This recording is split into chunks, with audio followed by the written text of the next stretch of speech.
Alright, let's do another one. Let's consider the function f of x is x squared plus 5x plus 6 over x squared minus 9.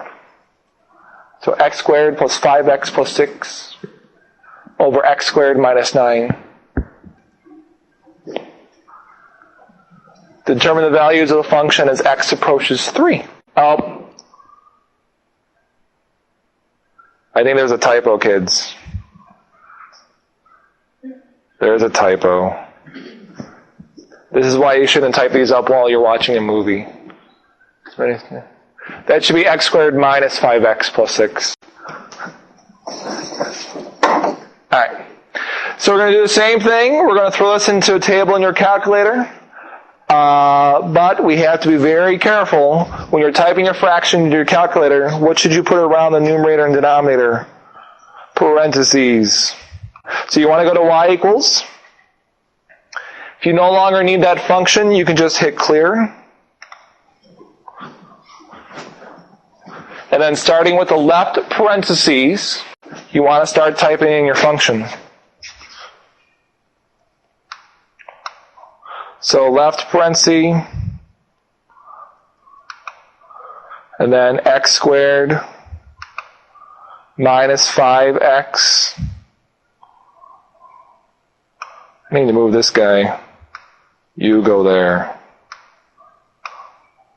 Minus 5x plus 6.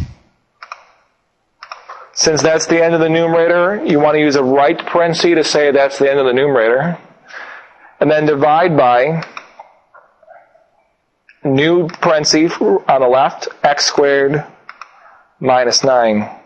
Second table, because our table is already set up for us. Right, so it's already set up to do manual. So we'll go to second table. Now these numbers here we don't need, so you can delete them all out or you can type over them. It really does not matter. I'm just going to clear them all out.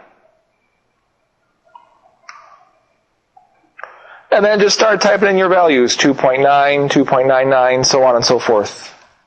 Now this one's not as clear because it's decimal.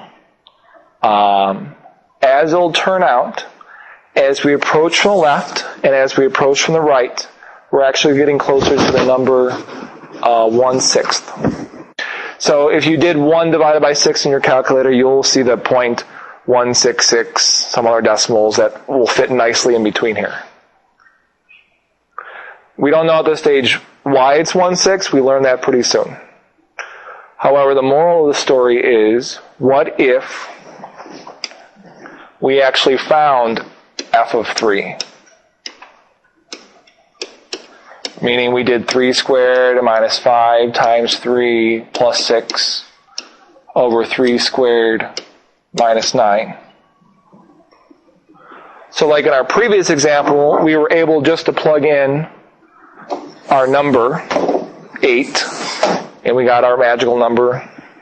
Here, can we plug in 3 and get our 1/6? What is 3 squared minus 5 times 3 plus 6? And what is 3 squared minus 9? This is called indeterminate form. Oh, now I'm asked to spell indeterminate. Is there a thing at the end? Is it ENT? Anyone? Indeterminate form. 0 divided by 0 does not necessarily mean it equals 0. Does not necessarily mean it does not exist. It's indeterminate, meaning we don't know what it is. We have to do more work. So please, I do not want to see 0 divided by 0 equals 0. Because you can't take nothing and divide it into nothing parts. That hurts, and it should.